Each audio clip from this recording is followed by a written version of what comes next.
En esta ocasión, ustedes saben que vamos a trabajar con el tema de la competencia de pensamiento prospectivo. Es la que tiene que ver con el futuro, ¿no? Con los futuros. Preparé una presentación que, bueno, básicamente es un conjunto de notas que he recogido a lo largo de este tiempo, a los que le di pues una ligera actualización. Entonces, esta está acá, ya, vamos a empezar bien. Quiero plantearles a ustedes algunas ideas para ver qué opinan. Ojalá me puedan dar su realimentación al concluir la sesión. Bien, pues esta idea del programa universitario para la sustentabilidad y el programa de desarrollo e innovación docente en Ibero incluye, como ya comentó Dulce, 4 pláticas. Vamos ahorita en la tercera, en la de pensamiento prospectivo. Ustedes pueden ver las grabaciones de las anteriores en YouTube, en estos enlaces que coloco en este momento, ¿no? Les comento rápidamente que estas son notas, son solo unas notas. No están diseñadas como para una conferencia así, tipo de esas que son prácticamente como un espectáculo, donde hay imágenes impactantes y donde el conferencista es así como muy profesional, ¿no? La idea es compartir estas notas con ustedes. Algunas tienen demasiada información, no son para nada, digamos que didácticas en el sentido coloquial del término.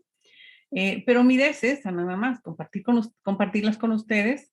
Las pueden pedir al correo de Dulce o de Claudia y ellas se las mandan. Les mandan el PDF de la presentación que voy a utilizar.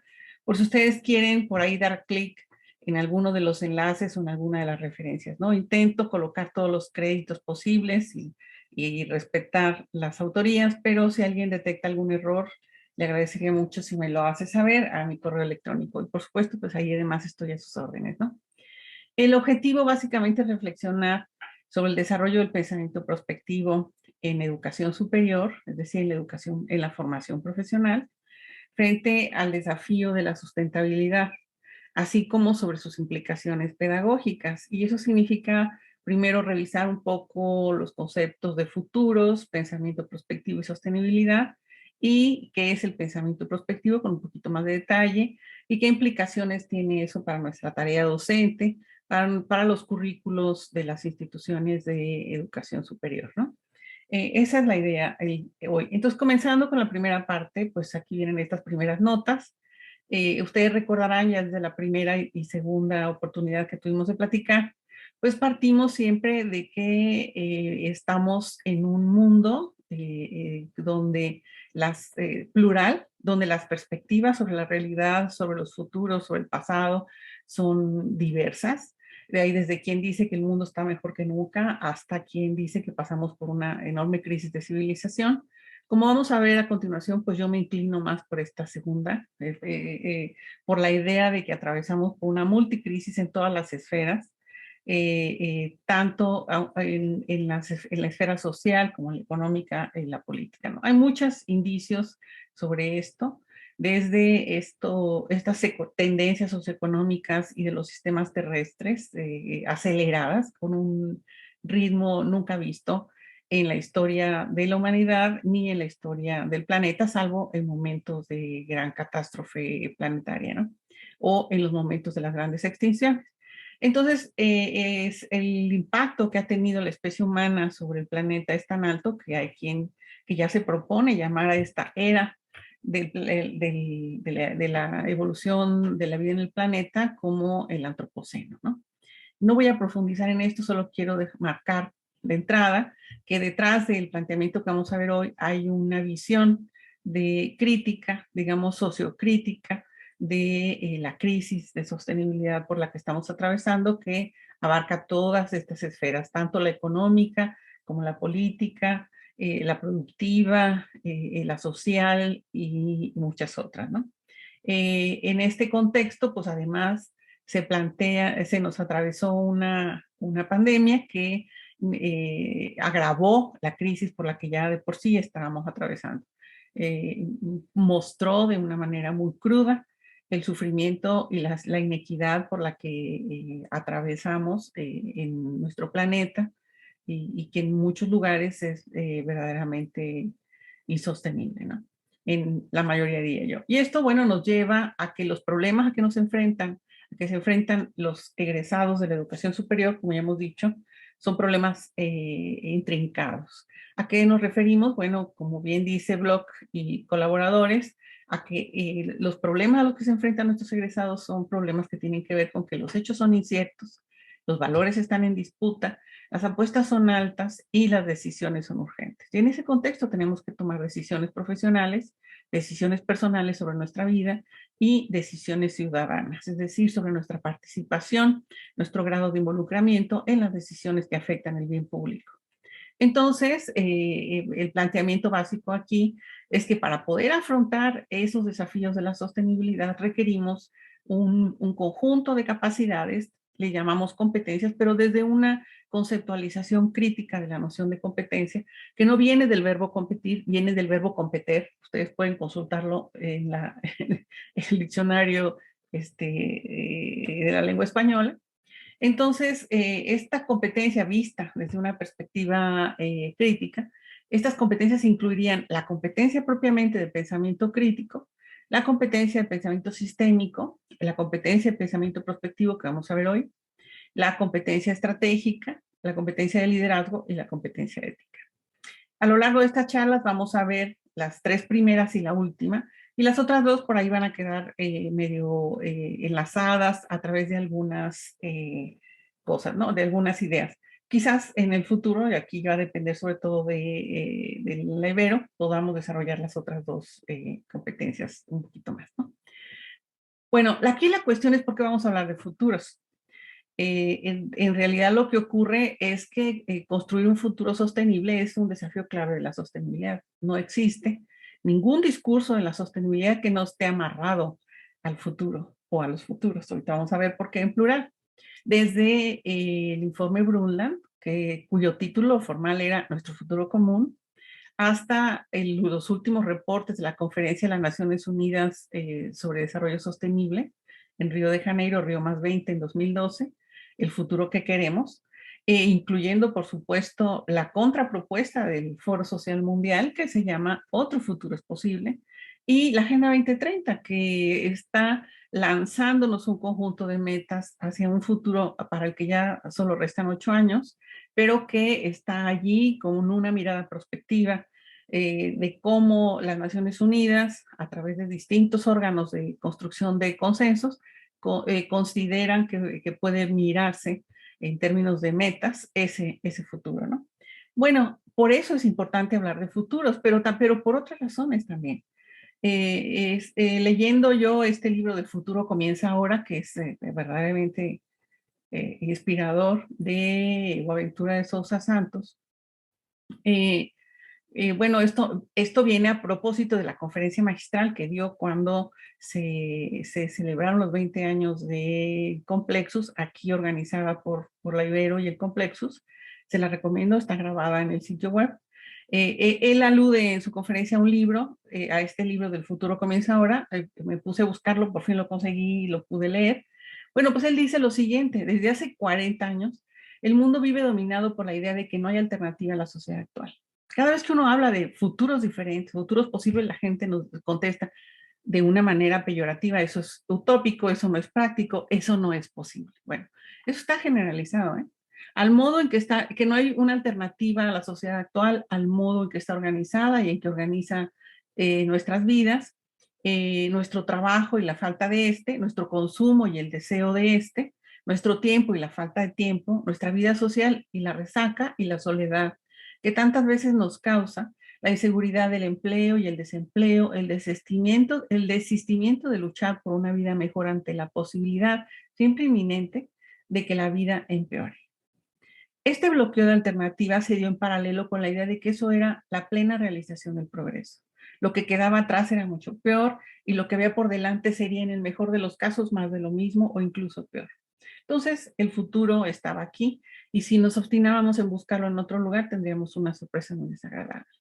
Esa es la idea que suele dominar el discurso sobre los futuros, y esa es una idea que está presente en muchos de los discursos pedagógicos y de las expectativas de futuro que tienen nuestros estudiantes.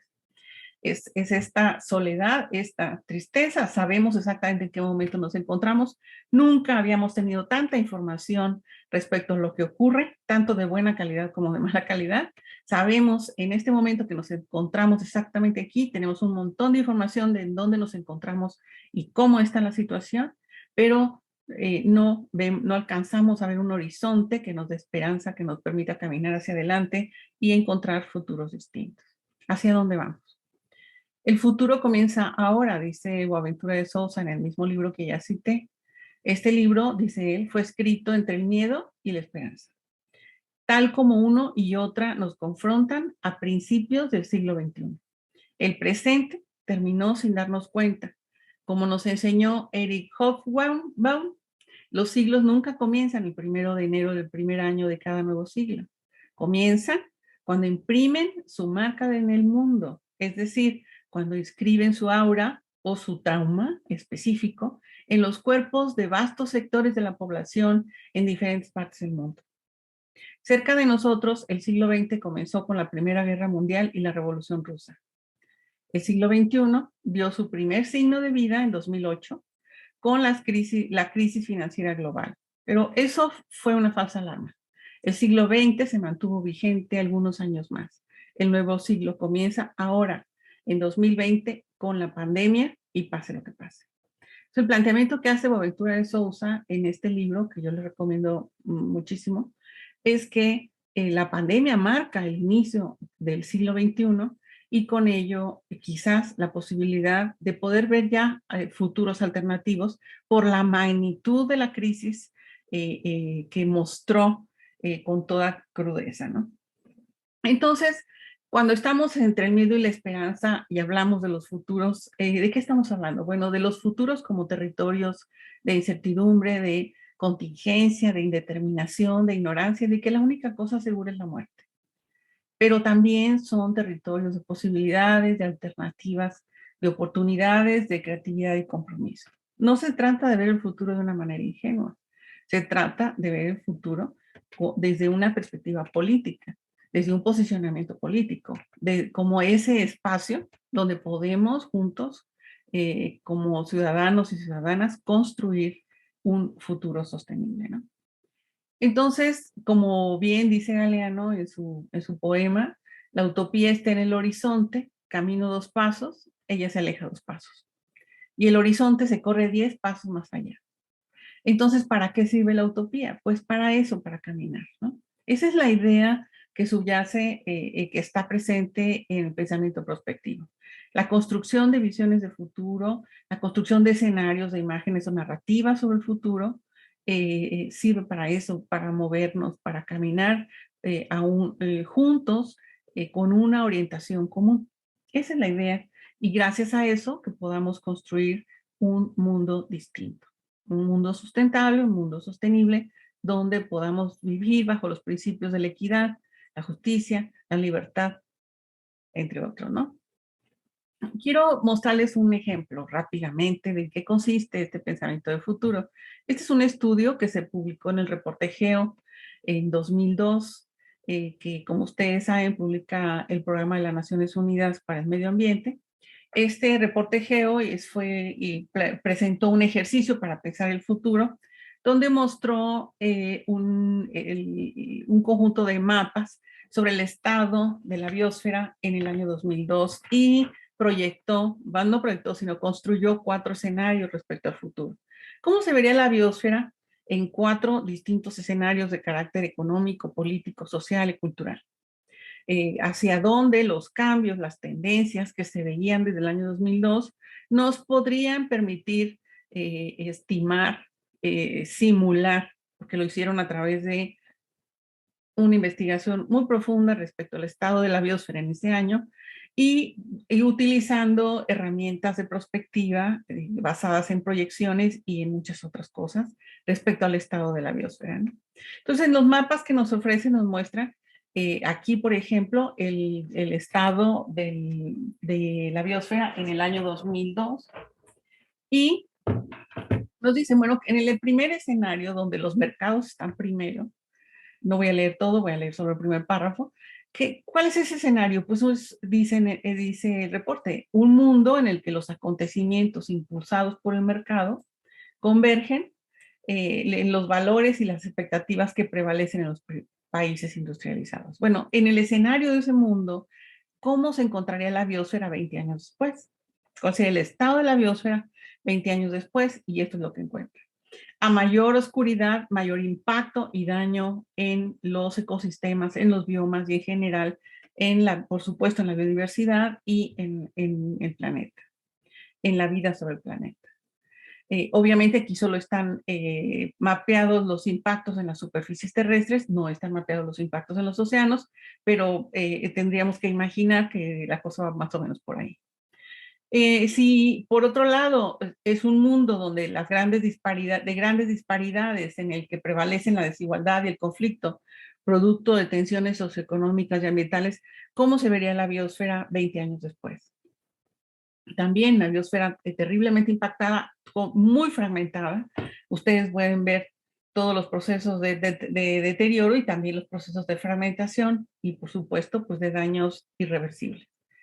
Si el escenario fuera más bien un escenario un poquito mejor, donde los gobiernos tomaran medidas enérgicas en un intento por alcanzar metas sociales y ambientales específicas, aunque dentro del mismo modelo dominante actual, entonces ellos proyectaron una biosfera también con graves impactos, pero con menores que en los dos escenarios anteriores.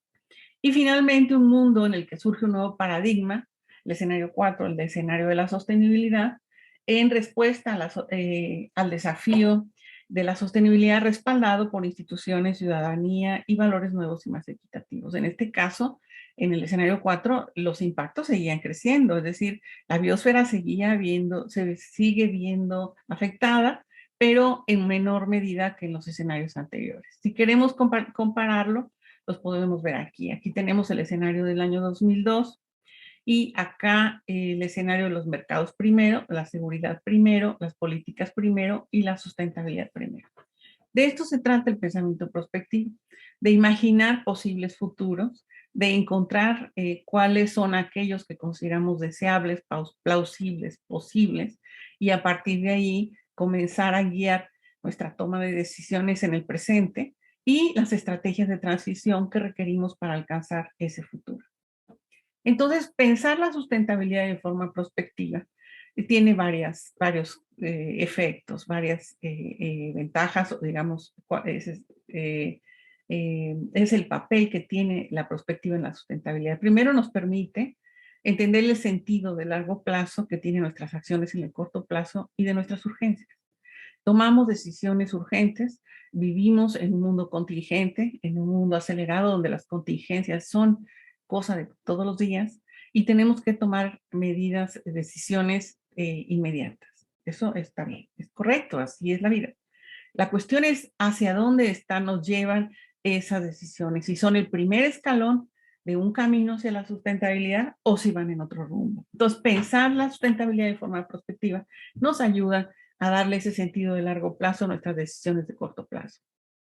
También nos ayuda a prevenir consecuencias no buscadas o indeseables de esas mismas decisiones, a incorporar el principio de solidaridad intergeneracional que es inherente a las conceptualizaciones de sustentabilidad que conocemos, que tiene que ver con que el desarrollo o las condiciones de vida en el presente no afecten las capacidades de las generaciones futuras para su propio crecimiento, desarrollo y realización de sus propios proyectos sociales y políticos, ¿no? También nos ayuda a develar los principios subyacentes en los discursos dominantes sobre los futuros. O sea, hay discursos dominantes sobre los futuros. Esta idea de que el futuro es un solo lugar a donde tenemos que llegar irremediablemente, casi como destino, ¿no? Esta idea de que es nuestro destino, es llegar a un mismo futuro todos. Ese discurso que prevalece, no sé, por ejemplo, en el lenguaje de la innovación educativa, en el lenguaje del medio ambiente, donde hacia allá es a donde nos dirigimos y por lo tanto nos tenemos que preparar para dirigirnos a ese futuro. sin mayor opción de intervenir en él, de repensarlo, de reconfigurarlo. Bueno, eso es lo que el pensamiento prospectivo nos ayuda a develar. ¿Qué hay detrás de esos discursos sobre los futuros que vemos cotidianamente en muchos lugares, ¿no? Son discursos éticos, desde la perspectiva ética, política, etcétera, y desde ahí construir posturas críticas. También nos ayuda a imaginar, a concebir futuros alternativos a los que promueven ciertas agencias con ciertos intereses específicos y nos ayuda a identificar puntos de intervención estratégica para el cambio social. Por supuesto, esto nos va a llevar a procesos de transformación y transición hacia un futuro sustentable. Y aquí es donde entra con mucho más claridad la competencia de pensamiento estratégico, de construir transiciones, de pensar en cómo gestionar los cambios que necesitamos en nuestra sociedad. Bien, a partir de esto, ¿qué es el pensamiento prospectivo? Ahora sí vamos a profundizar un poquito más, ¿no? Ya vimos una pequeña introducción, vamos a darle la segunda vuelta a la espiral, ¿no? ¿Qué es el pensamiento prospectivo? Aquí vamos a ver tres cuestiones. La primera es, ¿qué es pensar el futuro?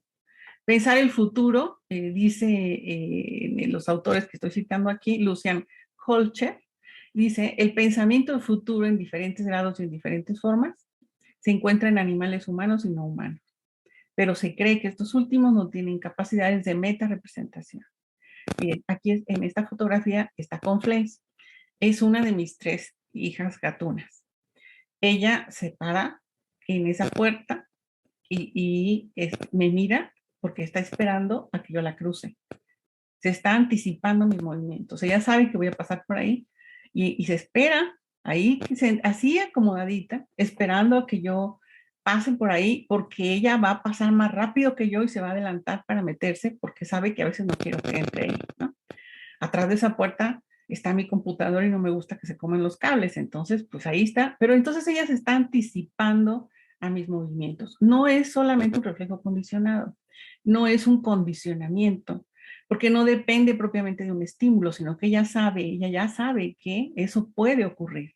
Sin embargo, ella no sabe que sabe, no sabe que sabe anticiparse. Esa es la metarepresentación. Cuando nosotros como humanos sabemos que podemos representar el futuro y podemos representar nuestras formas de representar el futuro. A eso es a lo que se le llama metarepresentación. Y bueno, hay diferentes grados de desarrollo del pensamiento de futuro. Es en los humanos, en la especie humana, tiene un alto grado de sofisticación. Tiene que ver con nuestras capacidades cognitivas. Lo utilizamos en nuestra vida cotidiana, hasta para todo el tiempo. ¿Qué me voy a poner? ¿Qué voy a comer? Etcétera. Para resolver todo tipo de acontecimientos autobiográficos, es decir, que están dentro de nuestra propia cotidianeidad. Y hay, desde la perspectiva cognitiva, dos grandes formas de pensamiento del futuro. El episódico, que tiene que ver con las representaciones con una visión, que representa una visión general o abstracta del mundo, y el semántico, que nos lleva a la construcción de una representación mental de un futuro autobiográfico. Es decir, no es lo mismo pensar los acontecimientos dentro de nuestra propia biografía, qué va a pasar hoy, qué va a pasar mañana, pensar en nuestras anécdotas, que pensar en el futuro del planeta o en el futuro de la sociedad. En todos ellos hay primero un proceso de simulación, es decir, una primera construcción mental, luego procesos de predicción, luego de definición de intenciones y finalmente de planificación de cómo llegar de uno a otro. Bien, no voy a profundizar en esto, pero lo que quiero decirles solamente aquí es que la capacidad de pensar el futuro es una capacidad cognitiva humana de alto nivel de sofisticación y que por lo tanto es una capacidad que podemos desarrollar a través de los procesos educativos. Esa es la idea de esta presentación. Dice mismo Lucian, estamos viviendo en un nuevo periodo de la historia, la era contemporánea, en la que el futuro ya no se ve como un destino, que no se puede cambiar, sino más bien bajo control humano determinado por acciones que suceden hoy. Se trazan diferentes escenarios y se calculan en términos de probabilidad. Una vez más, comenzamos a hablar en términos de futuros en plural, lo que indica una nueva comprensión del futuro como algo que ya no es invencible, que se precipita, algo que ya no es,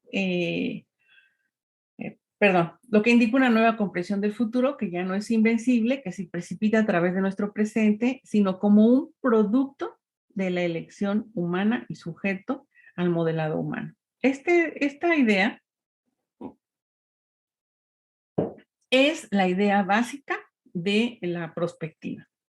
Este texto está en este libro de pensamiento acerca del futuro y entonces muestra cómo a lo largo de la historia del pensamiento sobre el futuro, en la época actual se empieza a ver ya esta idea de que podemos influir en el futuro. Ahora bien, no es un discurso que prevalezca en la sociedad. El autor lo está planteando desde la perspectiva de los estudios especializados sobre el futuro. Bien, ¿y cómo puede pensarse este futuro? De hace muchos años leí este libro, a mí me parece muy claro.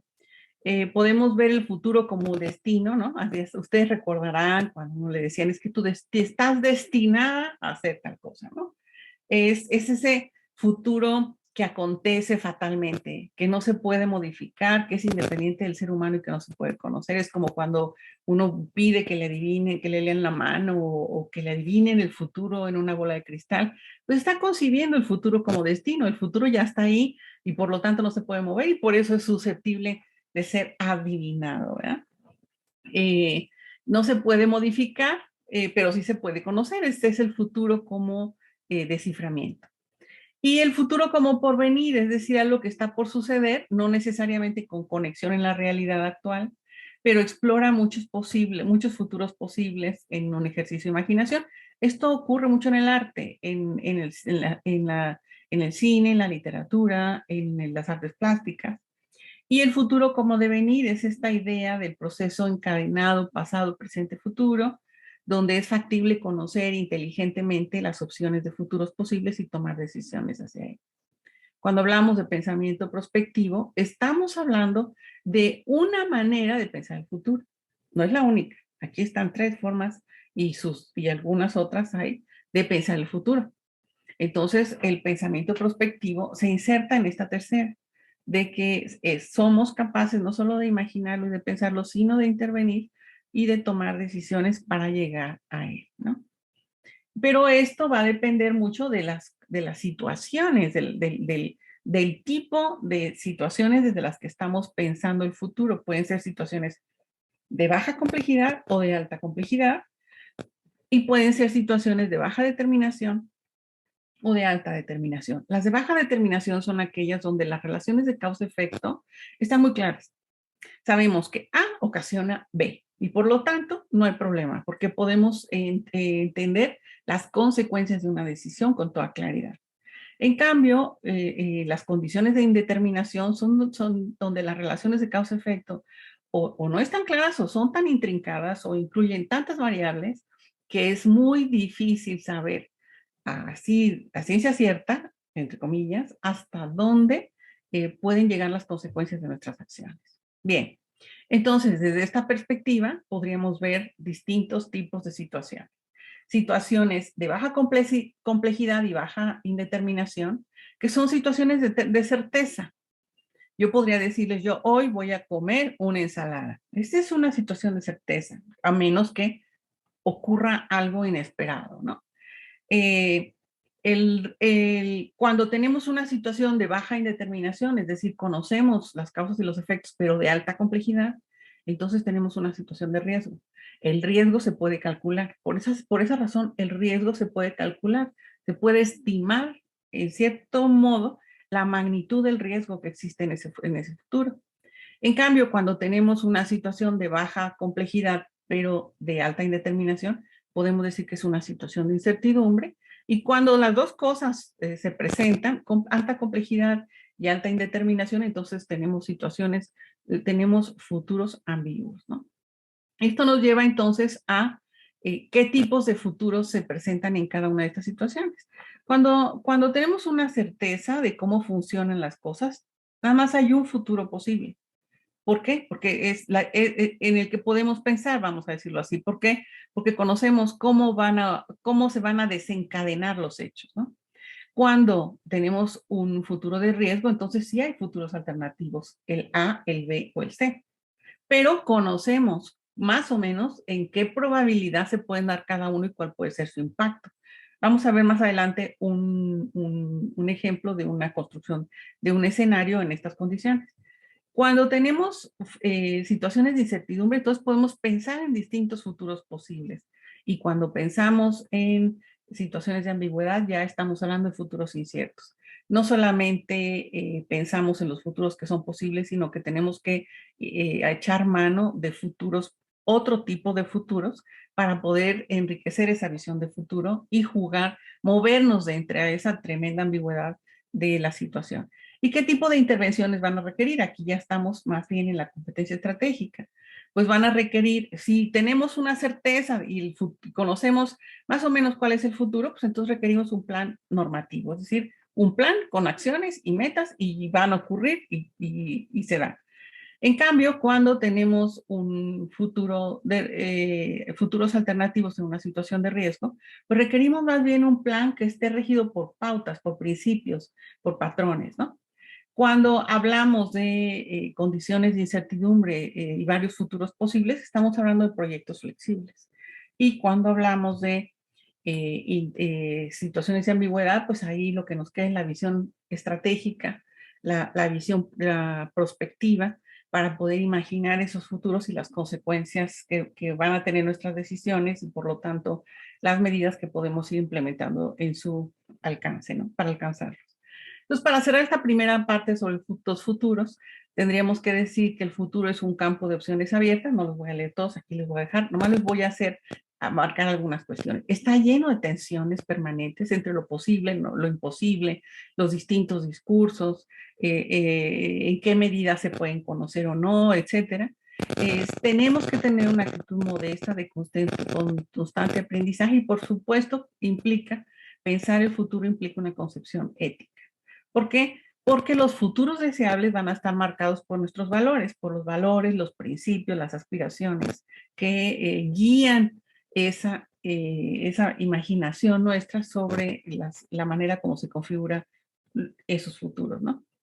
Y por la misma razón, la perspectiva lleva una connotación política, también sistémica y multidisciplinaria. Bien, la segunda cosa entonces es ¿qué es la perspectiva?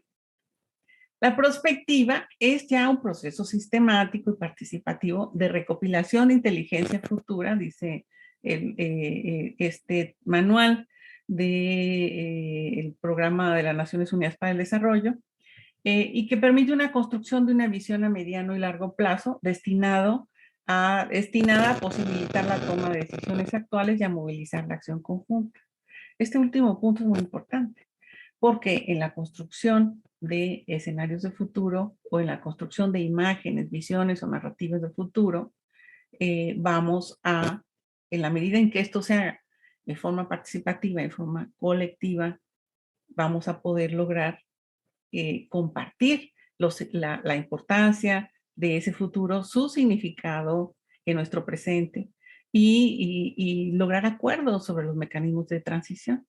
Por lo tanto, va a ser posible construir una acción conjunta, ¿no? Y aquí quiero ponerles un ejemplo del nuevo reporte GEO. Bueno, no es tan nuevo, se publicó en el 2019, que sigue planteando el tema del futuro. Pero aquí lo que les voy a mostrar es la lógica del informe. El informe plantea primero un análisis del estado actual de las cosas. Aquí en los de los capítulos 5 a 9 nos muestra el estado del medio ambiente, agua, sistemas terrestres, océanos, atmósfera. Ustedes ya saben más o menos de qué se trata. Y luego en los capítulos 10 a 18 discute la efectividad de las políticas que se han tomado. Muestra el impacto hipotético de escenarios sin políticas. O sea, lo que pasa en lugares donde no ha habido políticas y cómo la sustentabilidad pues se va a pique, ¿no? O sea, no se avanza hacia la sustentabilidad cuando no hay políticas que guíen la toma de decisiones en el sector público, en nuestro gobierno. En esos mismos capítulos analiza qué ocurre cuando hay políticas. Entonces, aquí se ve una ligera tendencia hacia el futuro, pero encuentra, y esa es la razón por la que las Naciones Unidas plantearon la Agenda 2030, encuentra que cuando las políticas no están orientadas por una visión de futuro, tampoco logran avanzar hacia la construcción de futuro sostenible, porque no hay un rumbo, no hay una orientación clara y definida. Entonces, esta idea está representada por la línea roja, es decir, son políticas que no están orientadas con futuro. Y entonces el informe GEO nos propone, ya en los capítulos siguientes, del 21 hasta, desde el 20 hasta el 24, ¿qué significa tener políticas orientadas por metas? En este caso, pues por las metas de la Agenda 2030, ¿no? Y nos muestra, nos propone una visión de largo plazo, una narrativa. Aquí este es un ejercicio de prospectiva que se encuentra en el capítulo 20, y a partir de ahí va planteando qué significa cuáles pueden ser los caminos hacia la sustentabilidad, cuál es la importancia de la participación en la construcción de estos caminos, que representa el cambio transformador y finalmente para poder llegar a esa perspectiva. Ahora bien, eh, este es un ejemplo, estoy esquematizando un caso de un análisis prospectivo que sirve para proponer acciones hacia el futuro. Podemos estar de acuerdo con ellas o no, ese no es el punto del día de hoy. Otro día, ya que quieran, analizamos la Agenda 2030 y le damos duro y vemos cuáles son sus alcances, que los hay y son muy buenos, y cuáles son sus limitaciones. Pero aquí la idea no es tanto proponer, asumir esta visión, sino entender cómo el reporte GEO6 está construido totalmente bajo la idea de un enfoque prospectivo. Bien, entonces, ¿para qué sirve la prospectiva? Pues más o menos para lo mismo que sirve la construcción de visiones de futuro, solo que ahora de una forma mucho más sistemática.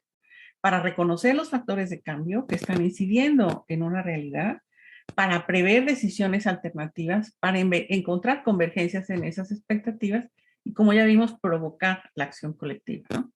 Esa es la preocupación fundamental del reporte GEO. ¿Cómo provocar la acción colectiva hacia allá? Y queda muy claro, el reporte se posiciona en ese sentido. Las políticas definidas de arriba abajo, nada más porque sí, no funcionan, y de eso se encarga de demostrarlo en los capítulos precedentes, ¿no?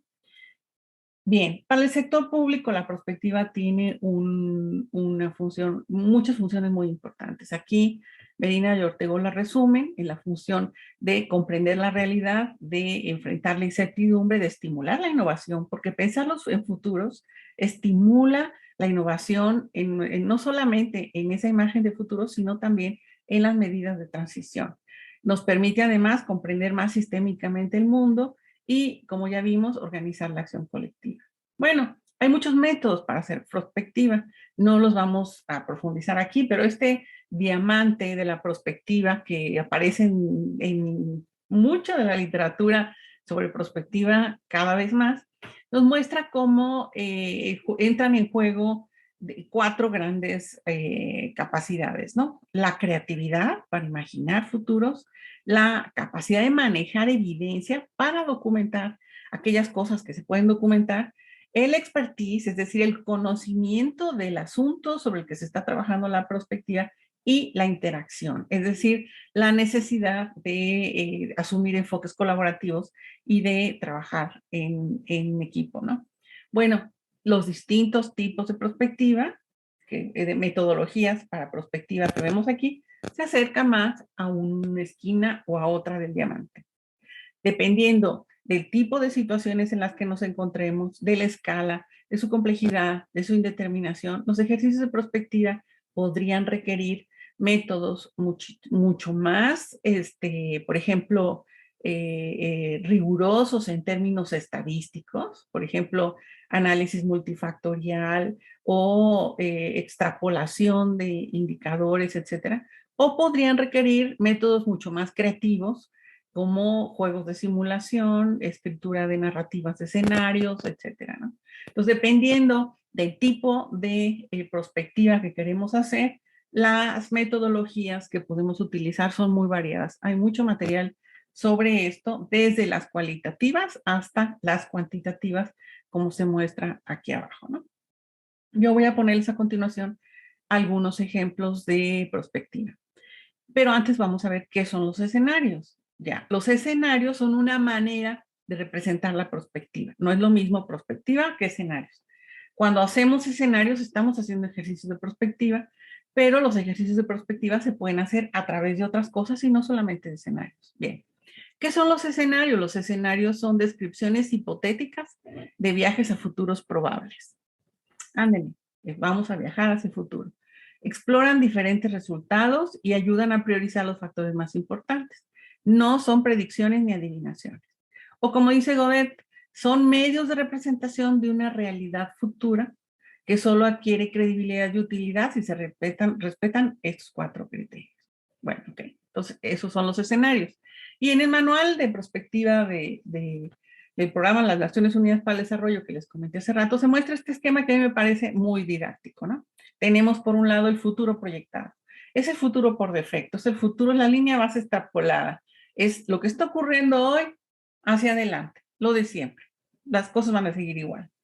Luego tenemos el futuro probable. Son cosas que pueden ocurrir dentro de este futuro proyectado. Está muy cerca, incluso se traslapa el futuro proyectado con el futuro probable.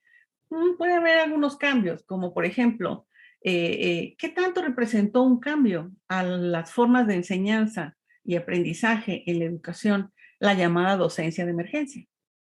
¿Qué va a pasar ahora que regresemos a las aulas? ¿Vamos a regresar a lo mismo de antes? ¿O va a haber algunos cambios? ¿Cuál es el futuro probable? El futuro probable es que usemos más tecnologías, un poquito más de tecnologías, que estemos más familiarizados con ellas.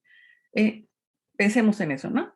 Luego, también hay futuros absurdos, cosas imposibles que podemos decir, no, eso no va a ocurrir jamás. Hay absurdos posibles, es decir, se encuentran dentro de lo que podría ocurrir. Pues sí, podría ocurrir. ¿Qué tanto creemos que pueda realmente ocurrir? Eso nos lleva a otro futuro que vamos a ver ahorita. Pero bueno, también está el futuro plausible, ese que puede ocurrir, pero no sabemos qué tanto realmente podemos calcular sus probabilidades, podemos saber qué magnitud de posibilidades hay. Pero luego tenemos también el futuro preferible, es decir, bueno, esto es lo que podría ocurrir, esto es lo que puede ocurrir, pero yo preferiría que ocurriera esto otro, ¿no? ¿En dónde nos movemos cuando construimos escenarios? Cuando construimos escenarios nos tenemos que mover dentro del ámbito de lo posible. Y allí entra una cuestión ética que vamos a ver dentro de un mes cuando veamos la competencia de compromiso ético, y es que uno de los compromisos éticos más fuertes es ampliar el horizonte de lo posible. Por eso tiene implicaciones éticas tan fuertes la construcción de escenarios. ¿Qué consideramos posible y por qué? Entonces, bueno, ya yéndonos a la parte metodológica, ¿cómo se construyen los escenarios? Hay preguntas que nos pueden ayudar, nos pueden guiar a construirlos, ¿no? Aquí las tiene. Básicamente nos centramos en identificar los cambios, los cambios que están ocurriendo, los cambios que se pueden dar, qué es lo que puede cambiar, hacia dónde puede cambiar, cuáles son las fuerzas que mueven esos cambios, etcétera, ¿no? Vamos a ver algunos ejemplos muy rápidamente de prospectiva. Este es un panorama del riesgo global del Foro Económico Mundial. Y es muy interesante, es el panorama que publicó en enero del 2020. Fíjense bien, quiere decir que estaba listo como desde octubre a noviembre del 2019. ¿Dónde ven aquí en el panorama del riesgo global? Están los riesgos económicos, geopolíticos, tecnológicos, las enfermedades infecciosas. Aquí está marcada con un circulito amarillo. Está, fíjese, marcada como un evento de baja probabilidad en este mapa de riesgos. Por ejemplo, los eventos climáticos extremos están planteados como alta probabilidad y alto impacto, aquí en la derecha arriba. Pero las enfermedades infecciosas estaban como de una probabilidad más baja, pero digo, no tan baja como para no aparecer en el mapa de los riesgos, ya estaban en el mapa de los riesgos desde años antes, y de alto impacto. Pero además según este análisis que hace Isabel de Salas, pues es con un efecto dominó muy grave sobre otros riesgos globales. Ok, ¿qué tanta anticipación había sobre esto? Si ya sabíamos que venía la sí, que la diseminación de una pandemia global tenía un altísimo impacto, ¿hubo previsión? Sí. De hecho, una buena parte del trabajo de anticipación y de prospectiva que hizo la Organización de Mundial de la Salud permitió de poner en juego mecanismos que de otra manera se hubieran tenido que preparar en el momento de la emergencia. Ustedes pueden ver este sitio web, pueden ver este reporte y se van a dar cuenta de muchas de las cosas que se anticiparon. Algunas funcionaron ya una vez en la realidad, otras no funcionaron. Y esto es normal cuando estamos hablando de ejercicios de prospectiva. De hecho, por eso hay simulaciones por ejemplo, de temblores, de terremotos o de inundaciones o de incendios. Por eso se hacen simulaciones, porque sabemos que nuestra capacidad de anticipación tiene que ser puesta a prueba en la práctica, ¿no? Y bueno, no habíamos tenido, aunque había habido algunas epidemias de carácter local, no había existido una epidemia en el ámbito global que pusiera en jaque a todo el sistema de salud global. Bien, este es un conjunto de escenarios. Bueno, este tipo de escenarios, como este que vimos aquí, está armado a partir de una narrativa sobre los riesgos. Aquí, en este otro ejemplo de una publicación de Paul Raskin y colaboradores, podemos ver, en esta publicación se describen 3 grandes futuros globales en función de cómo se mueven de distintas fuerzas impulsoras relacionadas con la población, la economía, el ambiente, la equidad, la tecnología y el conflicto, ¿no? Tampoco voy a profundizar, pero es una manera esquemática de mostrarlos.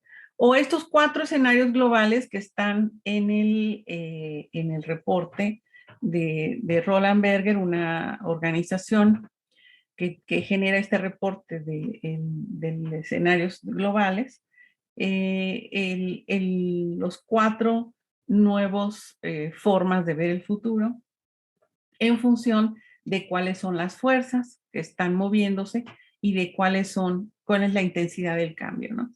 Por supuesto que aquí hay un escenario de sustentabilidad. Ustedes pueden ver con mucho más detalle cómo se construyen, a cómo se llega a esto, cuáles son las características, cuáles son las variables que entran en juego para imaginar estos escenarios, ¿no?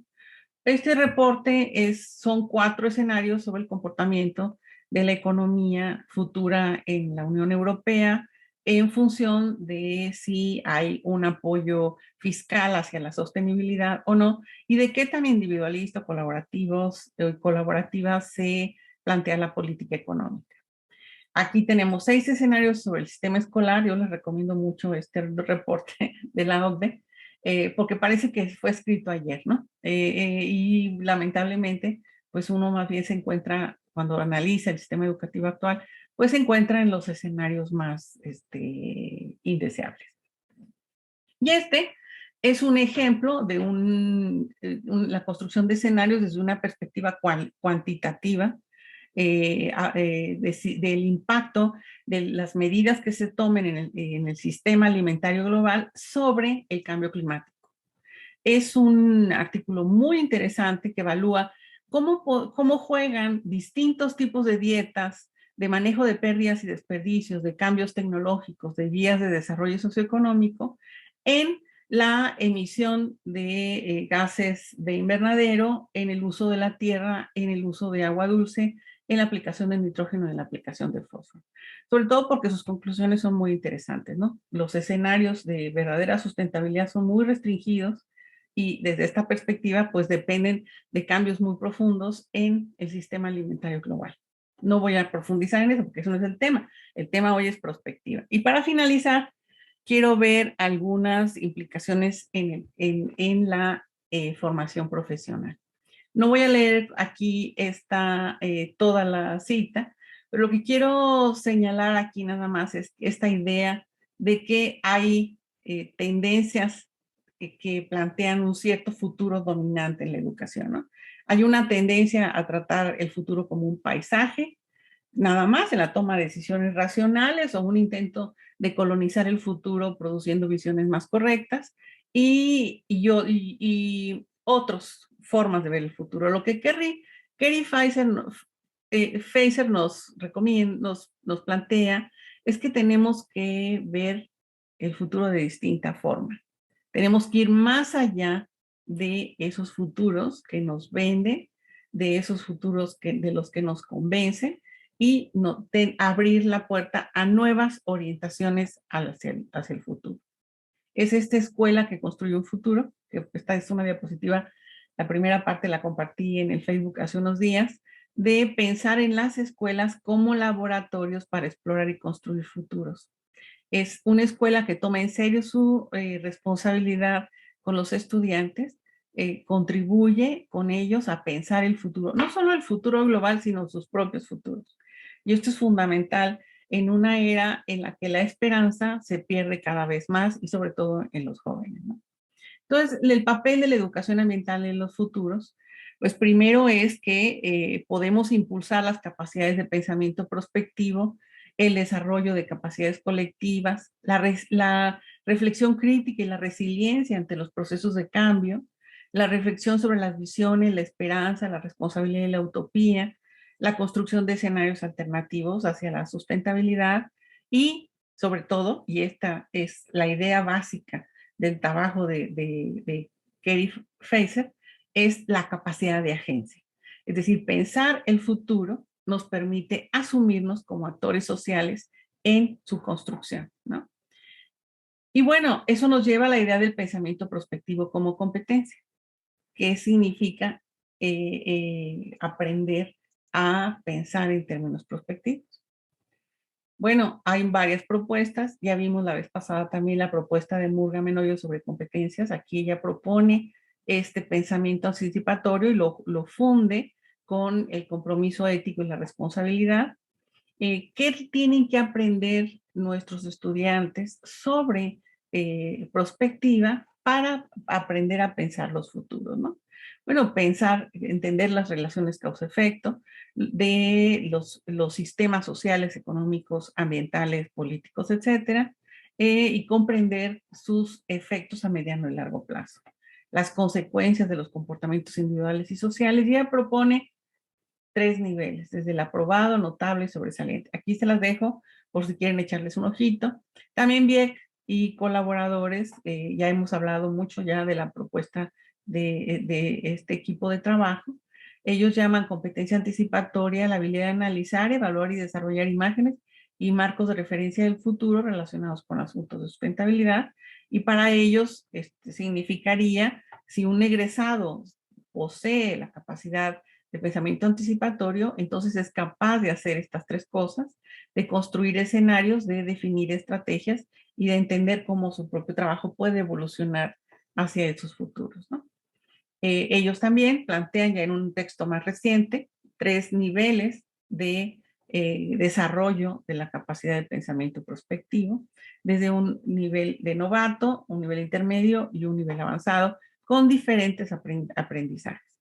Yo les quiero proponer 5 dominios del pensamiento prospectivo. El primero es la capacidad de entender los cambios, es decir, las señales, los eventos, las tendencias, los constantes, las proyecciones cuantitativas, los patrones cualitativos, los estereotipos, etc. Es decir, la sensibilidad, la capacidad para observar esos cambios y entenderlos, compararlos, organizarlos, valorarlos. La segunda es la capacidad de entender las fuerzas que están provocando esos cambios. Cuáles son los agentes, las agencias, los movimientos sociales, las disrupciones, los hitos, las esperanzas, las posibilidades, etcétera, que hay en esos cambios que observamos. La tercera es cuáles son los rumbos hacia donde se orientan o se pueden orientar esos cambios y esas fuerzas. Es decir, cuáles son los discursos, los proyectos sociales, los principios éticos, las expectativas, los compromisos y cuáles son las transiciones posibles. Es decir, qué procesos, qué grado de indeterminación y de complejidad, de gradualidad, qué capacidad de agencia existe, cuál es el riesgo, cuáles son las rutas o los caminos posibles para llegar a esos rumbos y a partir de ahí construir visiones de futuro. Visiones de futuro que pueden estar expresadas en términos de escenarios, pero también en términos de modelos, de narrativas, de imágenes, de prototipos o de creaciones artísticas, etcétera, ¿no? Como ya vimos la sesión pasada, esta idea la he planteado ya 2 veces, esta sería la tercera, el desarrollo de esta capacidad de pensamiento prospectivo sería un proceso en espiral. Primero tendríamos que desarrollar los 5 dominios en un primer nivel, que podríamos llamarle novato, introductorio, etcétera, como ya lo vimos en los autores pasados.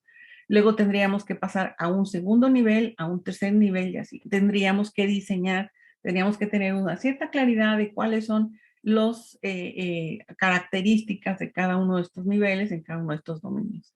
O sea, yo me imagino construyendo una rúbrica o una especie de progresión en el currículum respecto a cómo esto se puede desarrollar, ¿no? ¿Cómo se da de pensamiento crítico, pensamiento prospectivo para la sostenibilidad? Primero, pues entendiendo qué es la prospectiva, un poco un repaso de los conceptos que ya hemos visto hoy. Segundo, pues haciendo ejercicios de proyección de variables con los estudiantes, ejercicios de análisis de tendencias, análisis de casos de prospectivas, ahorita vamos a ver algunos recursos educativos y construcción de escenarios, deliberación sobre los futuros biográficos, cómo nos imaginamos a nosotros mismos en distintos contextos, en futuros contrastantes, ¿no? Análisis de visiones de futuro en las artes, debate sobre futuros alternativos y construcción de escenarios locales en diferentes horizontes. Y en general, con estrategias pedagógicas que pongan en juego el análisis, la lógica, pero también la intuición, la creatividad, la imaginación y sobre todo la libertad. Dice este proyecto, Before, que se lo recomiendo mucho, ahorita vamos a hablar un poquito de él, que estas son las competencias para pensar en términos de futuro. Y entonces uno empieza a darse cuenta que cuando hablamos de competencias del futuro, también estamos hablando de pensar críticamente y también de pensamiento sistémico, y entonces ocurre algo que es importante señalar. ¿Qué? Pues que el desarrollo de la competencia prospectiva requiere el desarrollo de la competencia crítica y de la competencia sistémica. Ya las vimos la vez pasada.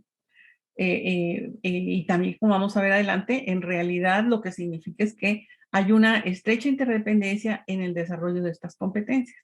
Podríamos decir que en una primera instancia hay que avanzar un poquito con la competencia crítica para luego a partir de allí comenzar a avanzar con la competencia ética, con la competencia sistémica y así sucesivamente, ¿no?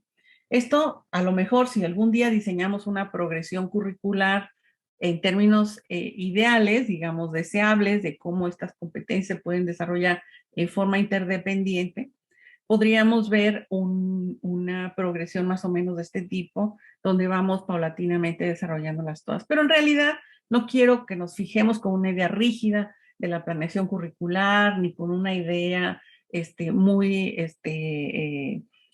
ortodoxa de la planeación didáctica, porque en realidad lo que ocurre es que estas competencias están más bien imbricadas como de una forma, pues diría hasta medio rizomática, a veces aparecen unas relacionadas con otras. Lo importante es que estén trabajando juntas, que en un proyecto formativo, como lo plantea el de Libero, podamos hablar en el caso de Libero, de estas 4 competencias, de esta competencia para la sostenibilidad en estas 4 subcompetencias que plantea el modelo y en su desarrollo a lo largo del currículum. Esto lo vamos a profundizar en la siguiente sesión. Para terminar, les quiero compartir algunos recursos educativos que les pueden ayudar al desarrollo del pensamiento prospectivo. Tenemos este sitio de Global Trends, que es un repositorio de reportes de futuro. Sí, así como lo ven, o sea, de todos estos temas de infraestructura, de salud, etcétera, ustedes pueden buscar reportes por tema, por región, por país, por año publicado, por autor o por institución y encontrar un montón de reportes sobre distintos temas y descargarlos y entonces los pueden utilizar para discutir, deliberar, analizar con sus estudiantes, ¿no? Este manual de prospectiva, el que ya he estado citando a lo largo de la sesión, es muy interesante, es muy útil, es una reformulación, es una modernización de un manual que existía antes ya por las Naciones Unidas el Programa de las Naciones Unidas para el Desarrollo, pero de verdad es útil para trabajar con nuestros chicos. Yo lo uso en mi curso de desarrollo sustentable, pero además les quiero invitar a que visiten dos sitios web. Este, que se llama Before, que contiene un curso de 7 módulos sobre prospectiva, que tienen 26 lecciones y 74 temas. Cada tema trae su PowerPoint, sus lecturas, su quiz para responder preguntas. Es como un gran MOOC en donde podemos profundizar en los temas de prospectiva, ¿no?